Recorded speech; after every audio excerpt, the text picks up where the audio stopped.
Gilawmang mas paspas na ang pagpagula o resulta sa laboratory test sa mga patients under investigation sa Southern Philippines Medical Center. Sanglit na abot na gayod ang COVID-19 test kits. Anang report ni Argil Relator.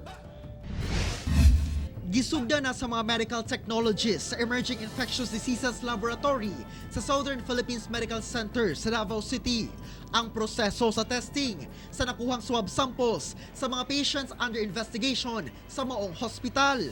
Separate building kini sa main hospital. Depressurized o dunay negative pressure ang maong building aron malikayan ang cross-contamination. Ang mga medtech nga mukandak sa proseso sa testing lang ang makasulod sa processing area. O kung ana-ana sila sa sulod, makagawas lang sila kung mahumana ang pag-run sa test. Nakapwesto ang news team sa contained area o pinaagi sa dakong glass window ni ini lang kami nakakuha og footage. Usa ka starter kit nga dunay 100 reactions ang nadawat sa SPMC gikan sa RATM nga mamahimong makatest og 40 patient samples. Kuhaon ang specimen pinaagi sa swab nga gipahid sa ilong ug tutunlan sa pasyente. Dayon ipailawom kini sa RNA extraction. Igo ra ni silip ang medtech nga nagahimo niini. Sanglit kini ang pinakasensitibo nga parte sa proseso.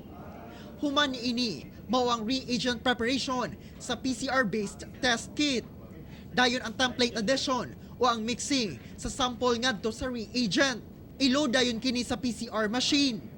Mudagan ngadto sa 2 hangtod 4 ka oras, mugawas na ang resulta. Very strict to me ani no, only for those qualified as PUI.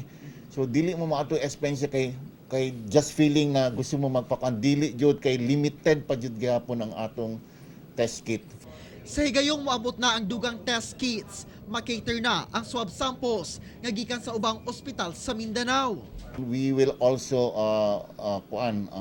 facilitate DRMC. Even Zamboanga Medical Center called me up. Sabi, wala, may problema kasi ang SPMC man ang subnational laboratory. Kani adto, moabot sa sobra 48 hours ang turnaround time sa usa ka test sa RATM. Wala pa'y labot sa pagtransport sa sample sa kauluhan ug mas malangan pa sanglit nagkadaghan ang samples na ginatest sa RATM. Ang SPMC ang usa sa 5 ka subnational laboratory sa nasud. Kauban si Joe Pascual sa kamera. Ako si Argil Relator para sa One Mindanao.